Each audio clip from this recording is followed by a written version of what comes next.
আইসিসির লিগাল ও দুর্নীতি দমন বিভাগের ৩টি অভিযোগের মুখোমুখি হয়ে শাস্তি ভোগ করেছিলেন বাংলাদেশ দলের ব্যাটিং অলরাউন্ডার নাসির হোসেন। তবে সেই দিনগুলো আজ অতীত। শাস্তির মেয়াদ শেষ হওয়ার পর আজ মাঠে ফিরলেন নাসির। ফিরে এলেন নতুন উদ্যমে, নতুন প্রত্যয়ে। বিসিবি নিশ্চিত করেছে আর কোনো বাধা নেই। নাসির এখন সম্পূর্ণরূপে নিষেধাজ্ঞামুক্ত এবং তিনি আবার খেলতে পারবেন আন্তর্জাতিক ক্রিকেটে। মিরপুর শেরেবাংলা স্টেডিয়ামে সোমবার রূপগঞ্জ টাইগার্সের হয়ে মাঠে নামেন নাসির। গাজী গ্রুপ ক্রিকেটার্সের বিরুদ্ধে বল করতে গিয়ে এতদিন খেলার বাইরে থাকার কোনো প্রভাবই পড়তে দেননি তিনি। 10 ওভারে মাত্র 31 রান দিয়ে একটি উইকেট তুলে নিয়েছেন নাসির। যখন বাকিরা রান বিলিয়েছেন তখন নাসির তার বোলিংয়ে রাখলেন কড়া নিয়ন্ত্রণ, প্রতিপক্ষের উপর চাপ বাড়িয়ে দিলেন। অবশ্য নাসিরের বড় লক্ষ্য রয়েছে। তিনি জানিয়েছেন, আমি ম্যাচ খেলতে চাই, সেই কারণে ছোট দলে যোগ দিয়েছি।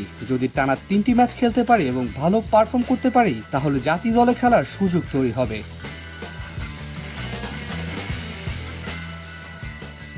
রূপগঞ্জ টাইগার্সকে রেলিগেশন লিগে খেলতে হলে নাসিরকে অবশ্য 5টি ম্যাচ খেলতে হবে। নাসিরের ক্যারিয়ারের এই নতুন অধ্যায়ের সঙ্গে অবশ্য একটি স্মৃতিও জড়িয়ে আছে। 2021 সালে আবুধাবি টি10 লিগে আইফোন উপহার পাওয়ার পর সেই তথ্য গোপন করার জন্য আইসিসি তদন্তের মুখে পড়েছিলেন তিনি। তবে শেষ পর্যন্ত নিজের ভুল স্বীকার করেন এবং সেই সিদ্ধান্তের জন্য শাস্তি ভোগ করেন। আজ দীর্ঘ সময় পর বাংলাদেশ জাতীয় দলের হয়ে 115টি ম্যাচ খেলায় এই অভিজ্ঞ ক্রিকেটার আবারও খেলার মাঠে ফিরেছেন। ক্রিকেট খেলতে আর কোনো বাধা নেই তার।